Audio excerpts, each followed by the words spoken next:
Dennis Padilla, binura birthday greeting para sa anak na si Claudia, hindi kasi pinansin. Muling naging laman ng usap-usapan online si Dennis Padilla matapos niyang mag-post ng birthday greeting para sa kanyang anak na si Claudia Barreto, at agad rin itong burahin matapos ang ilang oras. Ang simpleng pagbati sana ay nauwi sa isang mainit na talakayan sa social media, lalo na't maraming netizens ang agad nagbigay ng reaksyon sa naging hakbang ng veteranong komedyante. Ayon sa ilan, tila muling naging emosyonal at padalos-dalos si Dennis, na umano'y nag-delete ng post matapos hindi pansinin ng kanyang anak.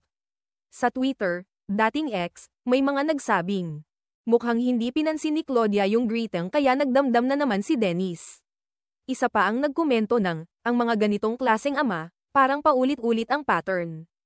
Hindi natututo. Hindi lingid sa publiko ang tensyon sa pagitan ni Dennis at ng kanyang mga anak kay Marjorie Barreto, kabilang na si Julia Barreto, na matagal nang may lamat ang relasyon sa kanilang ama.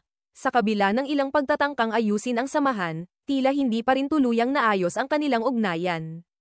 Isa sa mga nakaraang isyo na muling nabuhay sa social media ay ang naging reklamo ni Dennis noong Abril, kung saan ipinahayag niya ang pagkadismaya sa umano'y kawalan ng pormal na pagkilala sa kanya bilang ama sa kasal nina Claudia at Basti Lorenzo.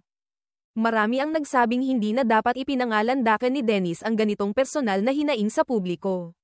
May netizen na nagpahayag, si Dennis, parang laging gusto sa publiko idaan ang problema.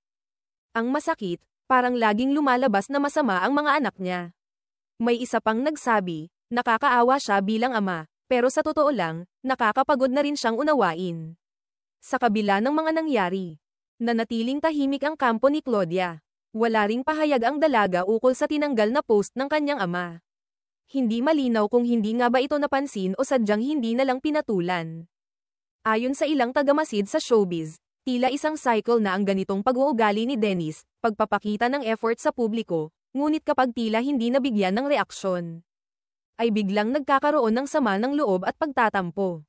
Bagamat maaaring bukal sa loob ang kanyang mga post, nagiging sentro ito ng kontrobersya sa tuwing isinusunod niya ang pag-delete at ang tila pagpapaawa.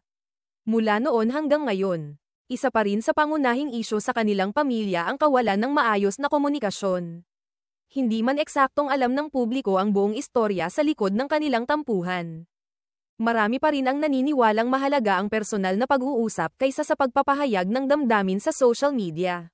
Sa kabilang banda, may ilang netizens na nakiusap kay Dennis na bigyan ng puwang at panahon ang kanyang mga anak. Sabi ng isang komento, baka kailangan lang ng panahon. Huwag pilitin. Darating din ang tamang oras kung talagang bukas kayo sa pagkakaayos. Bagamat puno ng emosyon at saloobin ang naging kilos ni Dennis, nananatili itong masalimuot na kwento ng isang amang tila patuloy pa ring umaasang muling mabubuo ang ugnayan sa kanyang mga anak. Sa ngayon, tila mas mainam ang pribadong pakikipag-ayos kaysa paulit-ulit na dramatikong eksena sa mata ng publiko.